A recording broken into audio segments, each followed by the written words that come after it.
নমস্কাৰ বন্ধু বান্ধৱীসকল। আজি মই আপোনালোকৰ ওচৰত এটা গুৰুত্বপূৰ্ণ বিষয় আগবঢ়াম।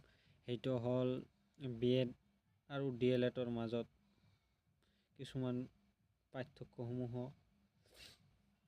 BEd হৈছে এনেকুৱা এটা ডিগ্ৰী যাক বেচেলাৰ অফ এডুকেশ্যন বুলি কয়, আৰু BEdটো কৰাৰ পিছত আপোনালোকে GT PGT এনেকুৱা ধৰণৰ এক্সামত বহিবলৈ পাৰিব। আৰু DLED বুলি ক'লে এনেকুৱা কয় যিটোক ডিপ্ল'মা ইন এলিমেণ্টাৰী এডুকেশ্যন বুলি কয়। সেইটো কৰিলে সেইটোৰ ফলত আপোনালোকে LP UP এনেকুৱা ধৰণৰ লোৱাৰ প্ৰাইমেৰী এনেকুৱা ধৰণৰ স্কুলৰ পৰীক্ষাৰ বহিব পাৰিব। আৰু DLED কৰিলে আপোনালোকে চিটতো দিব পাৰিব, কোনো অসুবিধা নাই। আৰু BEd কৰাৰ পিছত আপোনালোকে গ্ৰেজুৱেট টিচাৰ হ'ব পাৰিব। এইটোৱে BEd কৰাৰ ফাইদা। আপোনালোকৰ BEd আৰু DLED কৰিবলৈ দুটাই ডিগ্ৰী হয়, আৰু দুটা ডিগ্ৰীতে আপোনালোকৰ কৰিব লাগিব,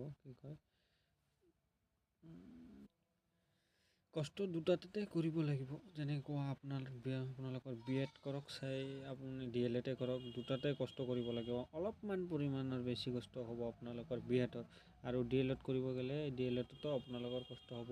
প্ৰথমতে DLED বা BEd হওক, ইহঁতৰ কৰিবলৈ ডিগ্ৰীটো ল'বলৈ গ'লে এণ্ট্ৰেন্স এক্সাম বুলি এটা এক্সাম হয়। এই এণ্ট্ৰেন্স এক্সামটো দিব লাগিব, পিছতহে আপোনালোক DEd বা BEd কৰিব পাৰিব। এইখিনিয়ে প্ৰচেছটো। আপোনালোকৰ এতিয়া যিটো ভাল লাগে সেইটো কৰিব পাৰে।